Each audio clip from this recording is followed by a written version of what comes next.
and I am so glad you're here. But because it's the last session of the day and we're all tired, I'm really tired, I have asked my friend Patrick to come and energize us with some exercises to get our brain flowing. If you missed his session this morning, you missed an awesome session. So Patrick, thank you so much for coming. Okay, so we'll go through this together and then I'll scoot next door. If you could stand. We got a Tai Chi request, so we'll do the watered down Tai Chi request, the little circles here. Nice. Feel the energy moving across your body into the universe. Gradually a little bigger. And then little circles with the right leg and foot. Okay? And then remember this morning I told you if you actually do this, do it when you get older with your eyes closed and it will help ward off dementia. That's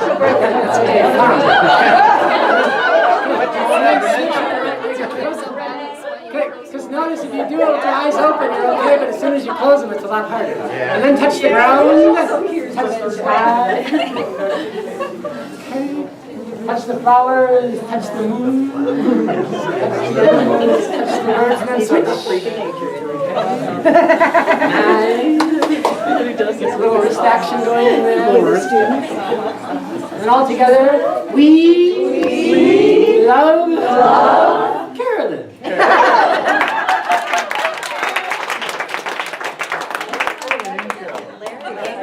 Well, before you get really settled in, I'm going to have you do an activity which I love to call speed dating. I won't do this with you exactly like we do it in our class, but this is what we're going to do. I want you to have 3 2-minute conversations, but I would like you to have them with people you don't know.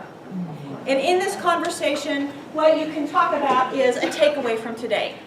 So when I say go, you find somebody to talk with, hey, who are you? What did you learn today? What's something cool that you did besides the touch the ground? Well, maybe that was cool too. So just 2 minutes, and I'll say switch. And then you find a new partner, switch, and you'll do it 3 times. All right, go. Find your first partner. All right. Nice to meet you. All right. So what do you take away from today? All right. Where are you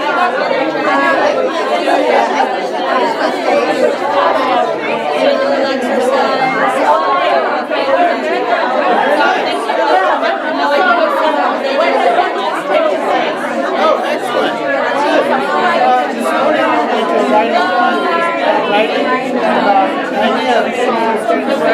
And then fixing it, and then letting them discover the difference between their writing. So I'm thinking about doing that. At first it took me like a lot of work on my part of it. And then as I was thinking about it more, I tend to do that in my head. In my head, I'm like, well, they need to change it this way.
But it takes too much time.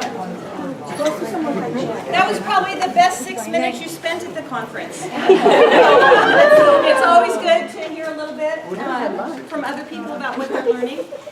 So thank you for staying till the bitter end. My name is Carolyn Heacock, and I teach at the Applied English Center at the University of Kansas. So our session today is called something like what would happen if students did the teaching. Before I jump into that, I want to tell you a little bit about the program that I teach in.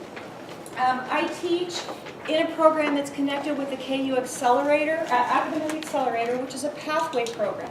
So several years ago, a company came to the University of Kansas and asked the officials at KU if they could partner with us and set up a business deal with us and recruit for us. And so they then wanted classes specific for their students, ESL classes. So the students come, and once they get into that level, which is technically high intermediate, some of our students are a little bit lower than that, then they co-enroll in English as a second language classes, which we call English for Academic Purposes classes, EAP, and non-EAP classes.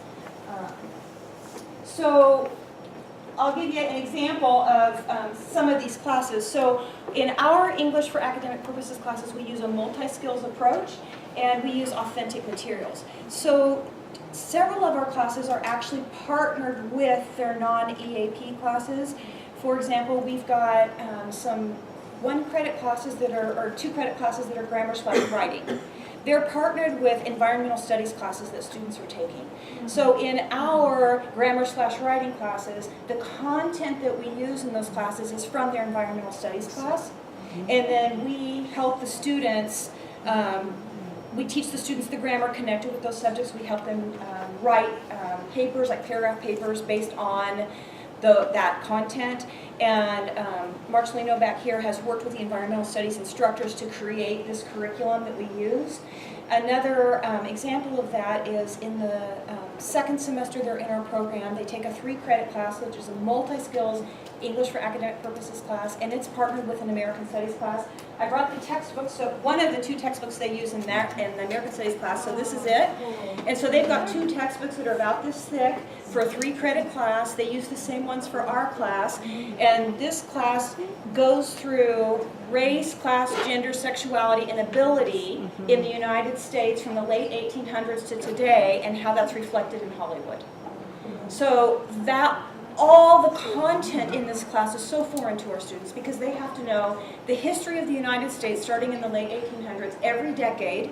They have to know what happened with capitalism in every decade, what happened with women in every decade, all the different races in our country, sexuality, and ability. So we're covering all those subjects and teaching them the language for all those subjects, teaching them how to talk about that, how to write about that, how to read this textbook, and they read the whole textbook. And so we don't call ourselves a support class, but it functions sort of like that. But it is not our job to stay 1 step behind them to make sure that our students are getting A's in their class. We have this, and we teach them skills, but when I approach it, I think of, I want them to learn transferable skills that they can use in other academic classes. So reading skills, writing skills, communication skills, critical thinking. I want to build their confidence. A lot of the things that we talked about in the session last time on peer editing, but using this content. So these classes are challenging to teach. They're teaching English as a second language in a different way than we've traditionally taught it. So we have to just think about everything differently. But if you get into it and you like it, then it's awesome, and it's fun, and it's creative. Let me see if I hit talked about paired courses. I think I hit most of the things on that slide. So there's a group of people from the Mayo Clinic in, I don't know where the Mayo Clinic is, but okay, there they go. And so they've done research on, I call it student-to-student teaching, but they call it reciprocal peer teaching in anatomy classes. And they work with small groups of students, the instructor does, and says, okay, your unit is to teach, you have to teach this unit on this day, so I will work with you so that you can teach that unit, and the students teach the unit to their classmates, and then they walk around and give feedback as their classmates are dissecting the cadavers. And they've said that students enjoy their learning experience much more, and that they learn much more, both in the teaching and the learning role. And it was interesting when I read this article, they listed 6 ways that this kind of teaching helps the students, and I thought, those are my 6 ways. I mean, that's what I've seen in my class. So I just wanted to kind of front this with some broad benefits of having students teach one another. So the first one is that it improves their understanding of course content. One of the things about our classes is we remind ourselves that we are not content instructors, we are language instructors, and so we want to help students develop the linguistic expression of their academic content. We don't want to get up in front of the class and do lectures on the academic content. We want to teach them how to learn the academic content, what reading skills they can use to get the academic content, or how to express that content, how to critically think about it, and how to express their critical thoughts. But we don't want to be the content bearers, but the students need to be the content bearers. And so as they're put in a position where they have to learn and teach that content to one another, or share that content with one another, then they learn it better. So that's one of the things that I found. Another thing is clearly it helps with their communication skills. If I'm the one, and it's a teacher-centered class, and I'm the one working through it, even if I'm focusing on linguistic skills, but they never have to express the content in groups, have to negotiate meeting with their peers, then it's much more difficult for them to develop their communication skills. So this is an area that I've seen where students grow a lot by doing student-to-student teaching. Teamwork is huge. So at the beginning of each semester, from day one, I have my students start working together. It's a rare day in a class of mine where students aren't working in pairs or groups. But I really have a goal in my classes that they don't get to choose who they work with, or they rarely get to. So my goal is for everyone to work with everybody in the class multiple times throughout the semester. So oftentimes I'll start that by alphabetize yourselves by your first name. A is here, Z is here, line up. Alphabetize yourself, or line up by your birthday, line up by your mom's first name, line up by whatever, your height, whatever it is. And so I just mix them up that way, and then after a while, once I start to see their grades, sometimes I'll put highs with highs, lows with lows, sometimes lows with highs. Just start thinking of all different ways that I can mix it up to reach the goals that I have for that particular activity. But sometimes a student might be the strongest in their group, sometimes they might be the weakest, sometimes they might be the most outspoken, sometimes they might be the quietest. I also, when I have students work in groups, typically say, you're the group leader, this is how you lead. And so throughout the semester, different ones get opportunities to be the group leader in that group. But they learn to work together because I'll give them a goal and they've got to come at that together, and they often have to report back to the class together what they decided. So I've seen that as a benefit. And Patrick mentioned this in the session last time, that peer editing builds confidence. I have seen this so much in my students because at the beginning of the semester, they want to sit in their desk, they want to stay quiet, they don't want to interact. And by the end of the semester, they're able to get up in front of the class and teach the class, call on different students, share information, but they just have so much more confidence than they did in the beginning of the semester because they've had to do these kinds of things little by little by little. And then a couple other ones that I have seen is respect for others, because they just have to work together, so they learn to respect one another, and their leadership skills develop. So those are some of the benefits that I've seen, and they're kind of broad, but what I want to do today is just go through 5 different activities that I've used with my students. These 5 activities are kind of scaffolded, although I realized this morning that really the grammar one should come second and the content contributor one should come third in terms of scaffolding them. So I start at the beginning of the semester getting students to contribute to the class discussion, and so they're like, you're responsible for bringing this content, you're responsible for bringing this content, I'm not going to feed you this content or that content. And then we build up to them basically teaching the content of this to one another, so I don't have to teach the content, but what I do is I teach them the skills they need to learn the content, and then they teach the content to one another. So for the vocabulary expert idea, this basically, I came up with this activity because in this class I was going over an introduction to a chapter. The chapter was on the swing in capitalism for the second half of the 20th century, and how every decade our country was like, capitalism's great. So then what happened in Hollywood films and what happened to social class. because capitalism's great. Oh, capitalism's horrible. We hate capitalism. Now what happens in Hollywood and what happens in social classes? And it just goes back and forth. But these authors are great. I mean, this textbook is awesome to use for ESL instruction and reading skills because the authors do a great job of topic sentence as the first sentence of each paragraph. Their transitions are really clear. It is a great book to use for outlining. I was like, this is the beginning, the introduction of the chapter. I want to teach them how to take notes in the margin.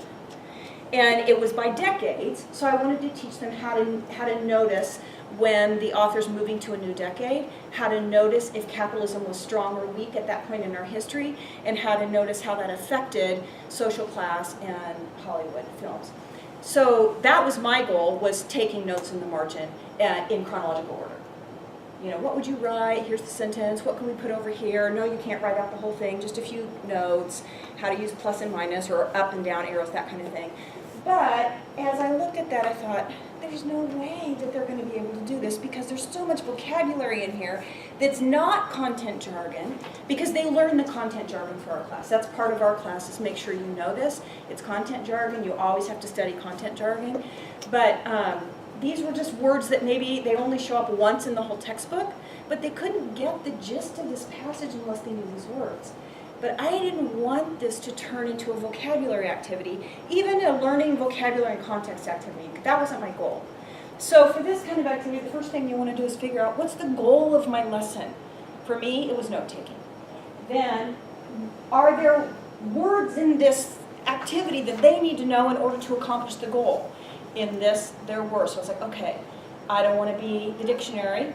I don't want this to get in their way. So what I did is I came to class and I just put a list of words on the board. And before class started, they were all on their phone, and I was like, hey, you know, Yue, would you please look up this word? And when I call on you in class, just be prepared to teach it to the class. And then I just gave different students words. And so then I introduced the lesson we had, talked about outlining, how important that was. And then as we're reading through, and I can show you the, these are, and I can't remember, I made this, this week, I can't remember which words I pulled out, but this is something like them. So swings, pendulum, reconsolidate, rebelling, conformity. And so then when we got through this, we'd read each sentence, we'd, okay, what's the author saying here? They'd put it in their own words. Okay, what would you write in the margin? Or would you write anything in the margin? Then we get to swings, and I'd say, okay, so what does swings mean? Then this is what swings means. Okay, how does that apply to the sentence? Yeah, and so then we didn't have to worry about these words. We could get at the point of outlining without this getting in the way. But the students could bring something to the class discussion and share that. So how were you careful, since they didn't have the word already in context, to make sure they weren't looking up like swing, like a swing is a playground equipment, as opposed to like... even if they did, then swing, playground equipment. Okay, so what is the motion? The motion is this. So what do you think this is going to be about? It's talking about this in attitudes. So then we just work with it like that. Sometimes we might come up with one like that. It's like, okay, that doesn't work. Is there a second one? If I assign it early, and if I can walk to their desk before class starts and say, what'd you come up with? Is there another definition that's not really the right one? Kind of negotiate before class starts with them. Okay. So that's basically the activity. It's if you need vocabulary to accomplish a purpose, and the activity, the focus of it isn't vocabulary, you can have students be responsible to bring those definitions to class and contribute that information to class in the discussion. So pretty simple, but the benefits are that increased student engagement. Sometimes students will look at this work and they're so overwhelmed by the reading that they're like, we can't figure this out. And part of my job is to help them say, yeah, you can figure it out. With a little bit of scaffolding, you can get this. And students work together then to negotiate the meaning of the text. What it allowed me to do, which I really appreciated, was that I could just focus on the main goal of my lesson, which was outlining. I didn't have to define all those words for the students and become a dictionary. And then the last one I put on here is that language becomes a vehicle through which content is learned and expressed. So we're not learning these words for the word's sake. We're learning these words because they need to understand the concept of swinging and pendulums They may never see those words again, but for this lesson, it's important that they understand what those words mean. So that's the vehicle through which those ideas are expressed. Anybody have questions or comments or thoughts about that one? Let's move on to 2, which really takes more contribution on the part of the student than 3, but I have it in this order, so we'll do it in this one. Students become the content contributor in the class. Again, always decide on the goal of the lesson. And then you have to figure out, in order for them to do this lesson, do they need information that we don't have in our class? So, and then I assign students to research a topic, they bring the information back to class, share it with the other class members, and then you can get on with the lesson at hand. So, my idea for this came out of a lesson that students do in one of the grammar classes, grammar writing that's based on their environmental studies class. And for part of that, there's a Kaw Valley farm tour. I'm from the University of Kansas, so up in that area, every fall there's a Kaw Valley farm tour. So students in their environmental studies class go and visit a lot of these farms. And they're each given a question that they have to find the answer to. And some of them are given the question, how are farm animals used? Are they used for consumption, for labor, or for products? And so when I looked at the list of questions, I'm like, that is a great question that lends itself to an informative paragraph. And that was one of the types of paragraphs that we wanted to teach students. So I was like, okay, so we'll focus on that. How do you write a paragraph where you're saying, these are the 3 purposes of something, you know, first this, second that, second that. Also, the grammar lent itself to adjective clauses. So my lesson was based on content from the environmental studies class. Topic was the purposes of farm animals. But in my class, what I wanted to focus on was adjective clauses and how to write an informative paragraph. I didn't want to focus on, let me teach you about cows. Now let me teach you about pigs. The first time I taught it, that's what I did. I got up there and it's like, they can't write this paper unless they really understand what a pig does, you know, which of these 3 purposes. So then, and I mean, it went down to bees. I mean, there was like all different kinds of things, dogs, you know. So in class then, so these are some of the pictures that I used for my class. In class then, I could say, okay, you 3, I want you guys to figure out horses. How are they used on a farm? Are they used for consumption? Are they used for products? Are they used for labor, or more than one of these? And so the students could get together. It could be a homework assignment or in class. You could go over Google search terms and they can Google it and they figure out which uses these farm animals have, and then they get up in front of the class and they have to teach the class. So if there's vocabulary they need, they have to teach the class the vocabulary. I have a slide of there, so if you're pig, then there's a pig on the board when you get there, and then you just teach the class about pigs and how pigs are used on a farm. And so then while you're teaching, the students have to take notes, because they know that what's coming is they have to write a paragraph over this information. But I get that content out before we go into adjective clauses and before we go into how to write an informative paragraph, so that the students are responsible for the content, the students teach the content, the students can ask questions about the content. What? I don't understand. What do you mean by glue? A horse can be used for glue? What? You know, I mean, they can ask all those questions of each other and learn what they need to learn in order to write the paper. So this was actually the writing prompt in our class. Kansas farm animals are used for 3 main purposes: labor, consumption, and products. Explain what each of these terms means and give several examples of each. So when we did the adjective clause lesson, after the content lesson, we talked about defining terms, how to use adjective clauses to define terms. They had a lot of different activities, and all of our grammar activities with adjective clauses then used this language. So we don't just go out, let's find random adjective clause lessons. It's always the vocabulary tied to the environmental studies topic. And then they need to write a topic sentence, concluding statement, appropriate transition words, use present tense verbs, and at least 3 adjective clauses. So when we graded it, we're looking for these writing aspects, the grammar aspects, but they're incorporating the content from their environmental studies class.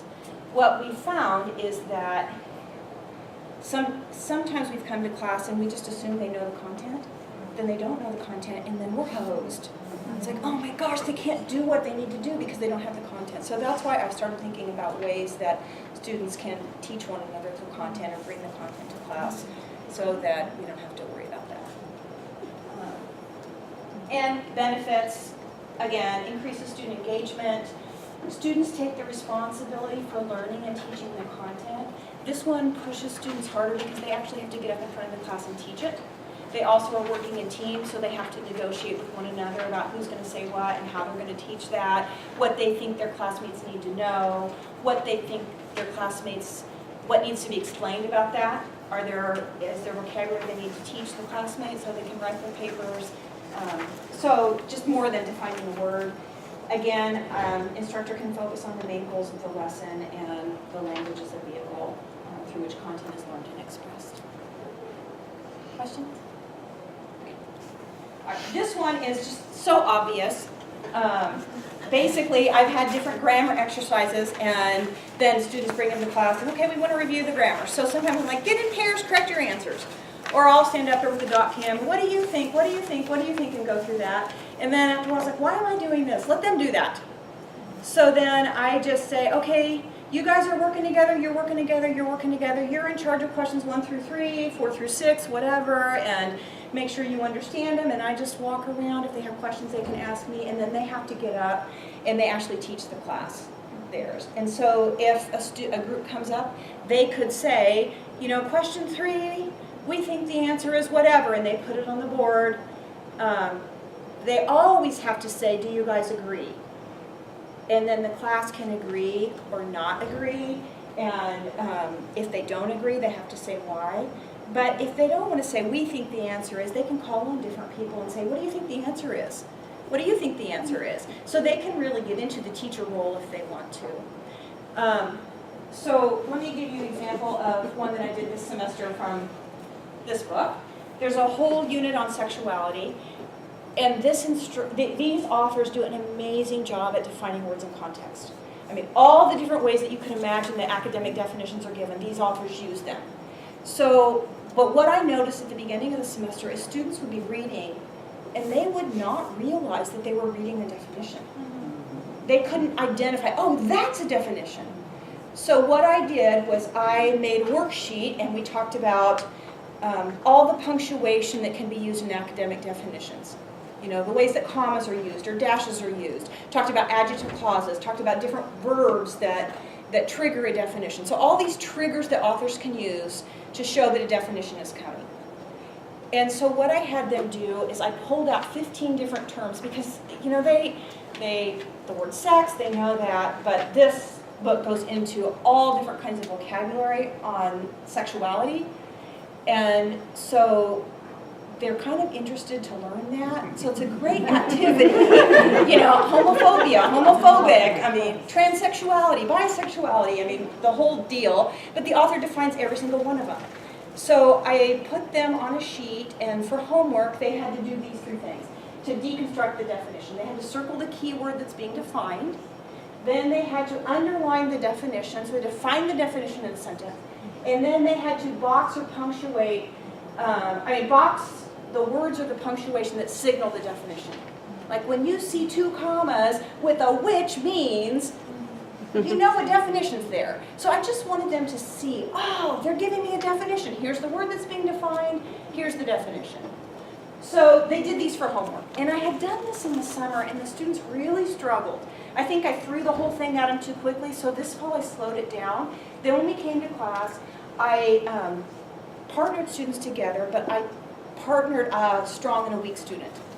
And I said, okay, you two I said, I'm going to put you in pairs, and you guys are going to get together, and you're going to talk about the questions that I give you, and you're going to correct them together, and you're going to figure out what you think is the right answer, and then one of you is going to come up, and you're going to teach the class. If I call your name first, you're the student who's going to teach the class. I always called the weak person first. So what that did is it put the strong person in the responsibility of making sure the weak person understood. Because the weak person had to get up, and they had, like, here was one. This is the sentence, you know, the word being defined as homophobia, the definition is extreme fear and hatred, and this, they had to know, this referred to the sentence before it, right? and then is often termed is the signal. So they had to be able to explain that to the class and then say, do you guys agree or disagree? Then negotiate when class is debating, you guys are right, you guys are wrong, I don't know, and kind of work through that. But the weaker student had to do that. The reason I did that was because, one, these weaker students had been paired a lot earlier in the semester, and they would always hide behind the stronger students, and so they didn't want to talk. I was like, it's time to be done with that. We're in, 2/3 through the semester or halfway through the semester. You need to speak. But also, you know that you can be that you've taught well when you understand it yourself, you explain it to somebody else, then they can explain it to somebody else.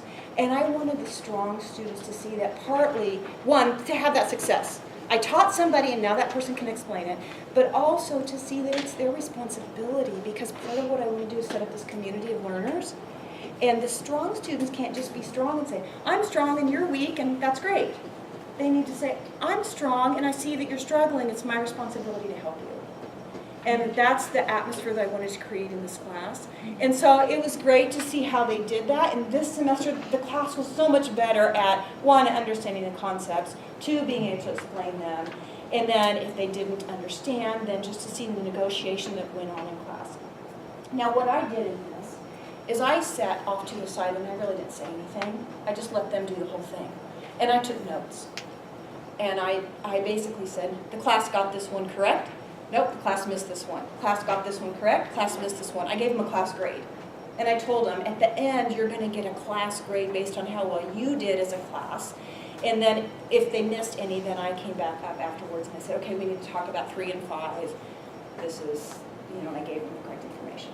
But what that did is it allows me to see inside their minds, allows me to see why they're answering the things the way they're answering them. And then I can see, oh, I didn't teach that very well, because as a whole class, they're not getting it, they're missing key points, and they're explaining it this way.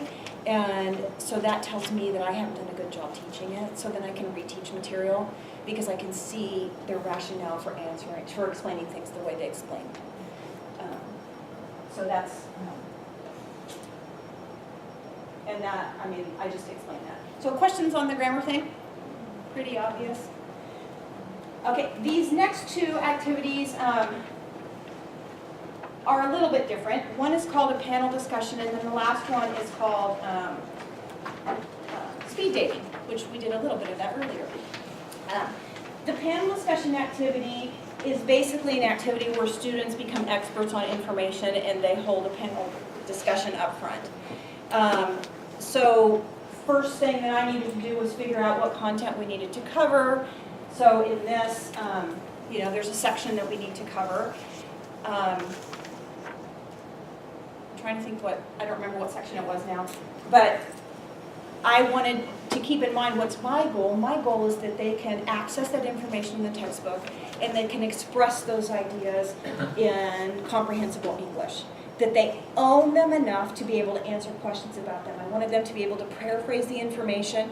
What I had done before this, like last summer, is I had them do oral presentations. Okay, you guys are a group and you're going to read this chunk and you're going to give an oral presentation on it. So they got up there with their PowerPoint slide. They basically plagiarized their whole slide.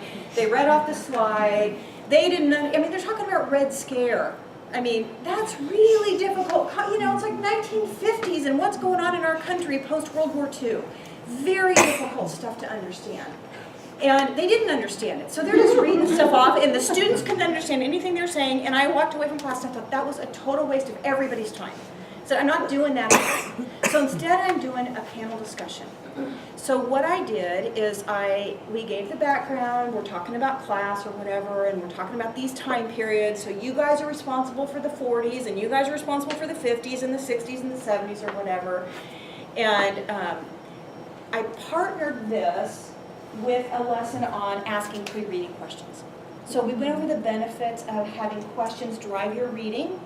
And then we're like, okay, we're looking at time periods and we're looking at capitalism in class. So you guys had the Industrial Revolution, and I didn't say who had it, but I was like, okay, this first section is on the Industrial Revolution. What questions could we ask? What is the Industrial Revolution? When did it happen? I went, who, what, where, when, why, how, and then yes, no questions. So they just started brainstorming all kinds of questions that they could ask. Then I had a list of all the topics, put them in groups, brainstorm. So they left class with a list of questions for all the sections. Then I said, okay, here's the deal. You guys are a group, and your responsibility is to find answers to these questions about the Industrial Revolution. When you come to class next time, you need to be prepared to answer all of these questions. You can find information in your textbook. I also provided them with 1 or 2 YouTube videos about that, just so they could get some background information, but they had to be experts on that. Then, so we wrote the period questions together. They used the questions to guide their learning. They could talk together for homework.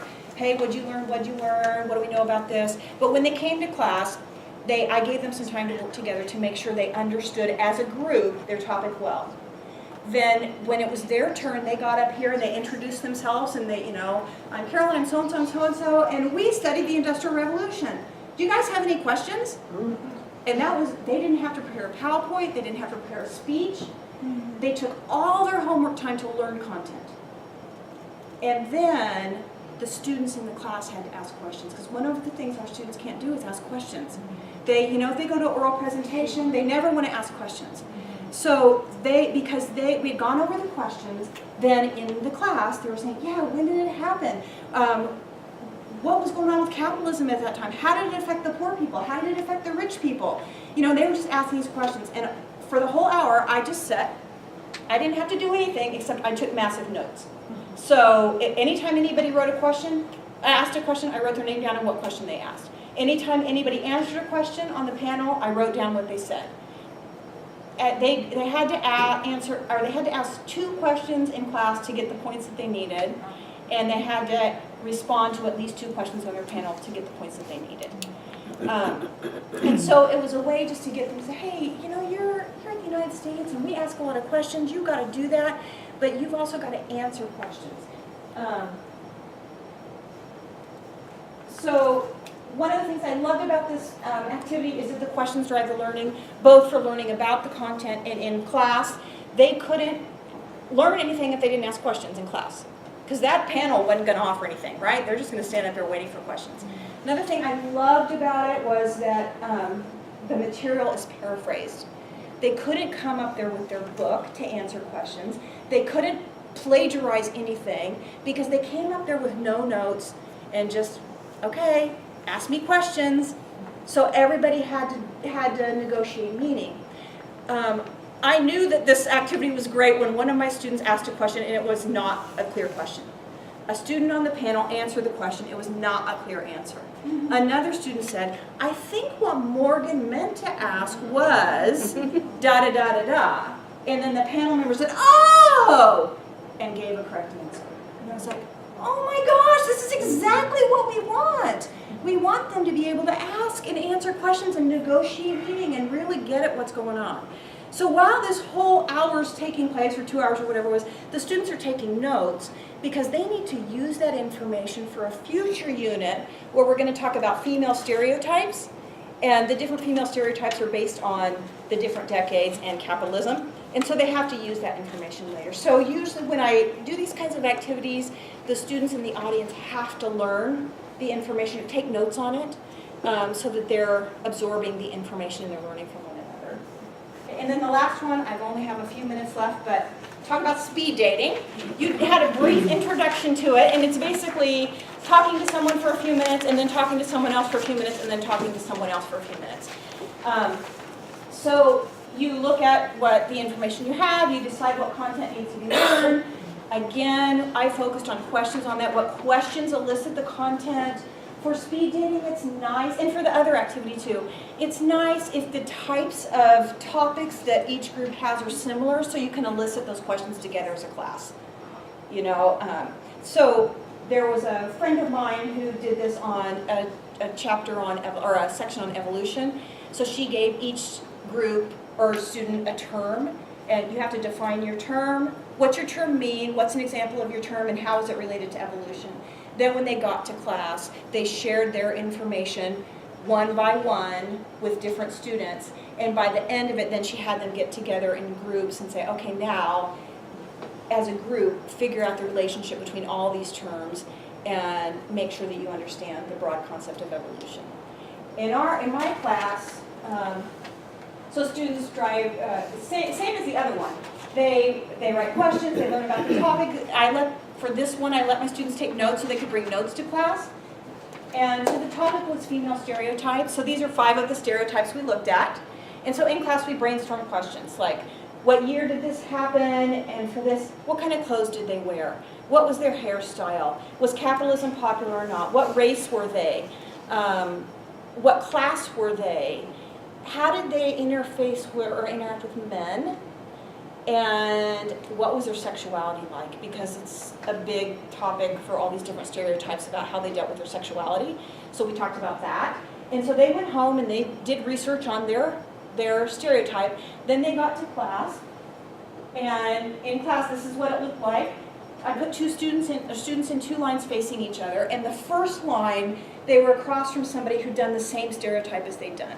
So they just talked about it to make sure that they really understood the stereotype well. Then once I was like, okay, do you guys all understand? You ready to go? We're going to start speed dating. Yes. Okay, switch. And one line stayed still the whole time, but the other line moved one to the right. Now, interview each other about your stereotype. Switch. Interview each other about your stereotype. And they took notes on what they learned. So if they didn't understand, they had to ask each other questions. And then at the end of this whole activity, they took a quiz over all the stereotypes. And it was pretty easy. I focused on the key ideas in the quiz, but students did really well on it. And some of the questions that I heard students ask were really good ones, like, well, what's the difference between the femme fatale and the vamp? You know, because those are pretty similar stereotypes, but one's from the late 40s and one's from the 20s. And so well, I don't know. Well, maybe we should ask this guy, you know, and they were just really wrestling with those concepts of trying to figure out what the stereotypes meant and how they were reflected in the movies, that kind of thing. So I don't have time to show you, but this is a short little video clip, but what I liked about this video clip is that you can see the girl, she's really asking questions, and then she's writing down what she learns, and then she's, well, but this, and she asks another question, and she's writing it down, but that's really what happened for the whole hour, is just question and taking notes, question and taking notes, so that they're really getting the information. Benefits, students learn how to learn from textbooks. One-on-one teaching, I think this is so much more comfortable for some students. I'm not in front of a classroom, I'm just doing one-on-one. For other students, it's less comfortable because they can't hide behind anything. Another thing that I really like about this activity is they have to teach the same information X number of times, so they get better and better as they go through the hour, and they become more and more familiar with their stereotype and with the whole concept of all the stereotypes. Meaning is negotiated, again, language is the vehicle through which content is learned and expressed. And now I just want to show you 3 student reflections that I got at the end of the semester. And I did this at the end of class. Students wrote quickly, they wrote a lot, so the grammar's not great. But these 3 students, and they could choose different topics, and some of the topics were like related to American studies, like what 2 films would you show a friend if you wanted them to learn about American culture? Or what did you learn in American Studies class? But then one of the questions was, what about this class? What did you learn in this class? So these are 3 of my students. One student said, and she was a really weak student, she said, it's more crucial that knowing is not as important as knowing how to learn. I know about how to learn rather than English skills from an instructor. Thank you for telling me lots of helpful learning methods. I will keep working hard in English. So she really got that a huge part of this class was learning how to learn. And she really felt like that was helpful to her. Another student said, in EAP 102 class, the most valuable part for me in this class teaches me to cooperate with my classmates. There are many in-class work that requires students to do together. Our instructor makes students as groups and lets students talk or think. Like that's huge that the student got that, okay, we're working together, we're cooperating, we're thinking together. And then this last one, before I took this class, the problem like class and ability for me was just like a sign. I never think about these things deeply. Because of the interested, I want to know more. So I start to learn what these vocabularies mean. English for me became a skill more than a subject. And I thought, that's what we want. Yes, her grammar's not great in that, she wrote it quickly, but the idea that I was so desperate to learn this content that I worked really hard to learn English so I could get access to the content. And she was someone that in the class, like one of the things she said, end of class one day, I was like, okay, just a few more minutes. What do you guys have to think about this class? And other students were like, oh, I learned grammar, I learned this, and that kind of thing. And she said, I learned that the government can adjust its message based on what it wants women to do. Because in the 1940s, Rosie the Riveter, government and Hollywood were like, women need to go into the workforce. 1950s comes along, oh, we don't want women to work. Let's go do Doris Day and the Suburban Housewife. Let's get women back in the homes and laud women in the homes. We don't want them to be in the job force anymore. And I was like, wow, that's a deep thought. Another one, she wrote a paper on, we did a paper on teen sexuality and suicide. So that was their last research project paper. And at the end she said, heterosexuals don't have to worry about being bullied. When this is she said, when homosexuals don't have to either, then we know that the problem's solved. Wow. And I was like, wow, she gets it, that if they're, when they don't have to worry about it anymore, then we're in a better place.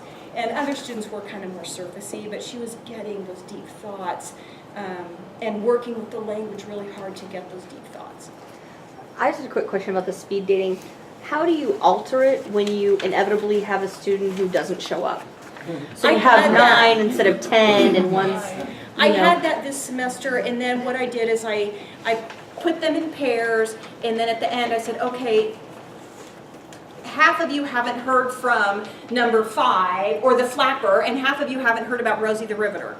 Because the partners for Rosie the Riveter and Flapper didn't come, and I said, okay, so you, Ian, are going to teach these 5 students about the Flapper. So you go over there, and you're all going to ask him questions, and you guys are going over there. So I just kind of, have to wing it, I just wasn't sure how, because that always happens to me. Every time we're like, okay, today we're going to do this paired activity.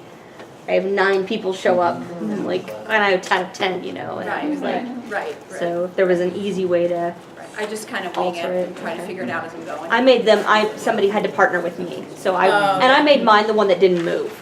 Oh, So- yeah. So I said, Diane, did you have a question? Yes, I do. Do you think, I remember when you guys were first using the American Studies and thinking, why are they torturing these youngins with such culturally laden ideas, which makes it so hard to follow? Do you think, though, that it's the culturally laden ideas that sort of pique their interest, and that's why the activities that you're doing, because really sexuality, who's not going to get excited about that? Right, and ability, they're exposed to a lot of ideas that they've never been exposed to before, even class. That you live with people who are like you, and you don't realize that there's so many people who are in poverty, and not just in the United States, but all over the world, and that it kind of opens their eyes. And I think that's true. Well, stuff constantly, and they have to understand it and learn to synthesize it. And we understand it doesn't necessarily do it. And they see the whole issue of race, they see it in our culture, and so they kind of want to know more. What's the deal with race? we did it also because in our, I just lost the name, our writing class, everybody has to take the comp. Those were the topics in comp, and these students were completely clueless how to think about them because, so they would go into comp and they couldn't write an essay on this topic because they'd never thought about this topic, and so I know in K-State, in ours, we've been trying to get some of that, and with our comm people before they take it, so. Other questions? Kind of a question about the class itself. Were you able to keep pace with the actual class No. that they were taking? So you didn't No. even make that? So in that class, they were reading so much, so I was behind for maybe the first 5 weeks because we had to hit what is the American dream, what is Protestant work ethic, what is rugged individualism. They had to, and what is white patriarchal capitalism were the 3 words that happened over and over and over in the class. They had to really understand what that meant. So we slowed down the first, and we taught a lot of skills like questioning or using titles and subtitles to figure out key ideas in reading. So we did a lot of the academic skills and really going deep on what are these basic concepts.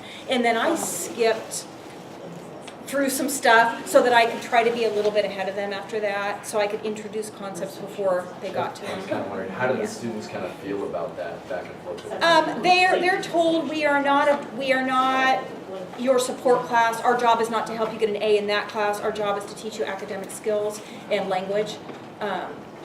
So just kind of add on that just a little bit, Carolyn, Yeah. is that I think part of it is we look at language learning and it takes place at a different pace, right?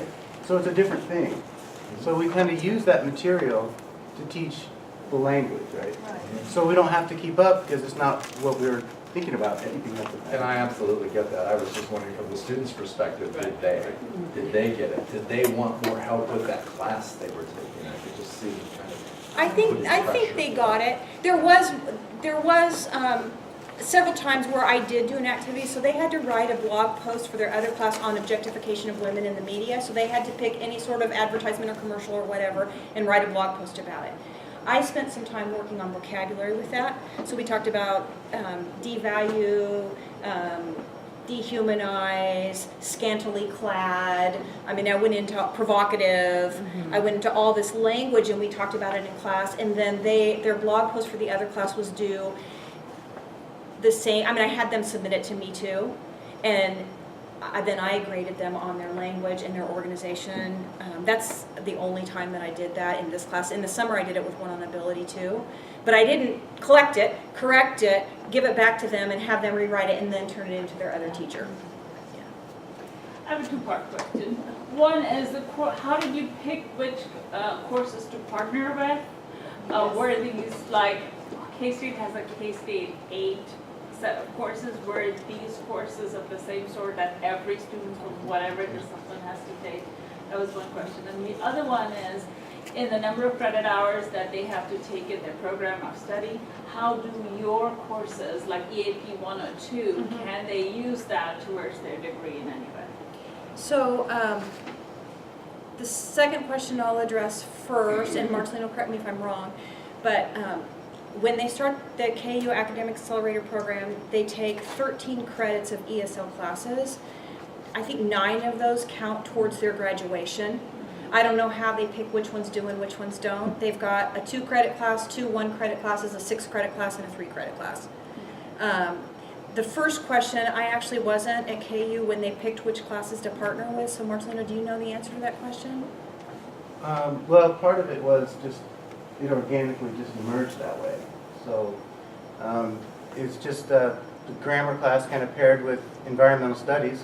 It's kind of clicked.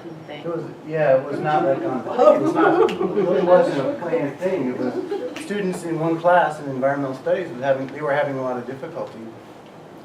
Part of it was the environmental studies instructors had all these international students and didn't know how to teach. So then they kind of partnered with us and we said, well, okay, well maybe we can do a grammar class with you guys. Well, So it kind of emerged that way, rather than the top-down instruction. Right, and this program that we teach in is a part of a separate program from our IEP, and KU partnered with Shorelight, and I think Shorelight had some specifications of what kind of non-English ESL classes they wanted. So they went to different departments on campus and said, who wants to be a part of this? Environmental Studies said yes, American Studies said yes, and so they're like, okay, we can partner with them. I would like to ask about assessment and assessment of content in a class which is ultimately an English class. So what do you say to a student who tells that a pig is used for something else and not for sausage? So like if they have a mistake in their content, then like it's, how do you grade a paper if the content is wrong? Well, Yes. when they're writing papers for me, part of it is that language and content are linked, right? So like on the objectification of women, if they're using that language wrong, then I can address that. If they feel like something is objectification of women, they have to justify it. So I could say, you have to provide more evidence. I might do it through the angle of writing, but and sometimes I do just say, it's clear to me that you don't understand that. Like, we talked about the biological model of sexuality and the social construct.